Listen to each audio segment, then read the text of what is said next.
Heavy clashes and gunfire have resumed in the Sudanese capital Khartoum after the end of a 24-hour ceasefire designed to ease the delivery of aid. Witnesses say the fighting between the army and the paramilitary rapid support forces is some of the heaviest in weeks. The violence erupted in April over tensions linked to plans for a transition to civilian rule. And a warning, some viewers may find these images distressing. Dark smoke billows over the Sudanese capital. Gunfire and explosions ring out at regular intervals. This is what everyday life looks and sounds like for the people of Khartoum. Many are afraid to leave their homes, although as these pictures show, they're not safe there either. Sudan's deadly power struggle doesn't stop at the walls of residential houses, not even at the doors of orphanages. In May, it became known that more than 70 children perished in the capital's Al-Maikoma orphanage as fighting raged around them. They were infants, toddlers and older children.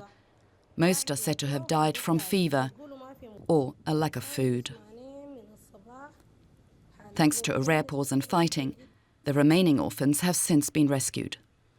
On June 2nd, the ICRC moved some 300 children to a safer location southeast of Khartoum.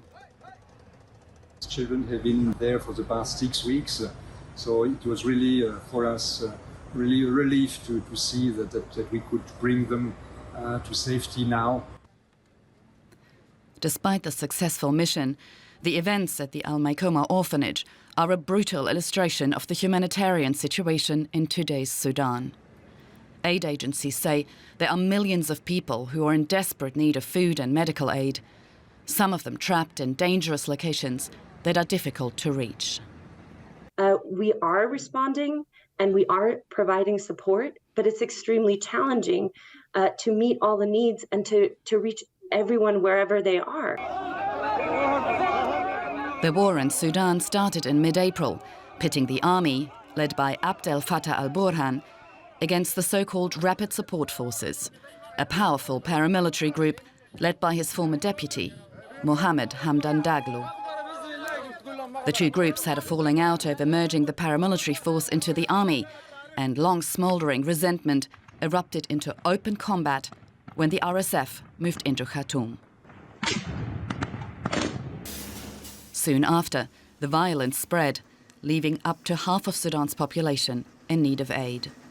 The humanitarian situation is catastrophic in Sudan. We know that before the war there were already 15 million people who were facing food insecurity. We also know that this number have increased by millions after the war.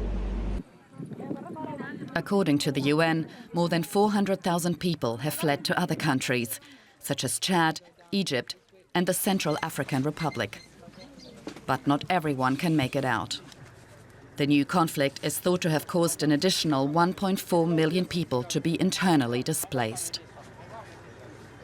Our homes were burned and we lost all our belongings. We need help. We just want medicine to be provided. That's the most important thing, since there are children and elderly people staying here. International mediators have attempted to resolve the increasingly dire situation, so far without success. Until the two warring parties lay down their weapons for good, the focus of Sudan's people, young and old, will be on survival. Matt Nashed is a Canadian journalist based in the Egyptian capital, Cairo, following developments for us in Sudan. What are you hearing about the resumption of fighting in the capital and elsewhere? Yeah, I'm hearing already that the death toll is mounting in the southern belt of Khartoum, so towards the south. I just received messages earlier today from activists and sources there that said about a total of 18 people have been killed in shells that were launched from cannons, but also from bombardment, which suggests that must have been from the military, and the cannons could have been from either side. So we see that the resumption of clashes is already spiking the death toll within the capital just moments after the ceasefire concluded. And are there any hopes of another ceasefire?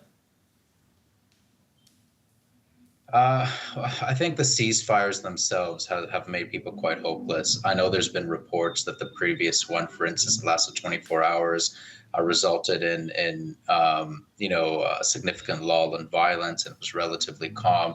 However, there was still a number of reports on the RSF side of attacking civilians, of essentially maybe not attacking the military, but still definitely interfering with people's lives, imposing violence on people's lives. And outside of Khartoum, I think we need to measure ceasefires in terms of the entire country.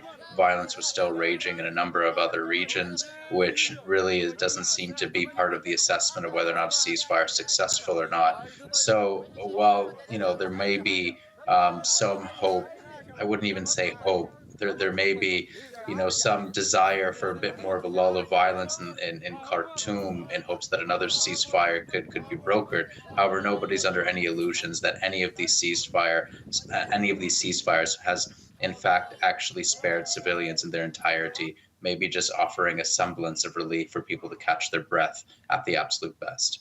So how is the overall humanitarian situation, considering that it's said most hospitals in areas of fighting are not operational? Yeah, they're not operational because the RSF has effectively turned them into military outposts since the beginning of the war, and the army has shelled them and shelled them indiscriminately. Not just the ones the RSF has taken over, but also ones that are still functioning with civilians in them.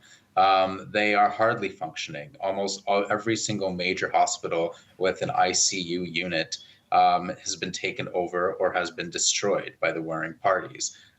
Taken over particularly by the ISF, in the case where they've been obliterated or bombed, then by the army, because the RSF has been inside. So what we're seeing is that 1, 2, 3 doctors working at most with the most, the least capacity possible. And that at the same time, I'm hearing reports that aid shipments into the capital are always in danger of being intercepted, either being diverted to a military hospital when medical supplies come in, or in other cases, we're seeing the RSF just looting warehouses as they've done since the beginning of the conflict and looting supplies that come in from trucks. And then as a result of that, we're seeing just prevailing shortages in all hospitals that still are barely functioning within the capital as well. So from a capacity standpoint, they're hardly functioning. From having the medicines and tools to try to remedy people's pain, they don't even have that either. Matt Nasher there with the latest on the fighting in Sudan, reporting there from neighbouring Egypt. Thank you. Thank you for having me.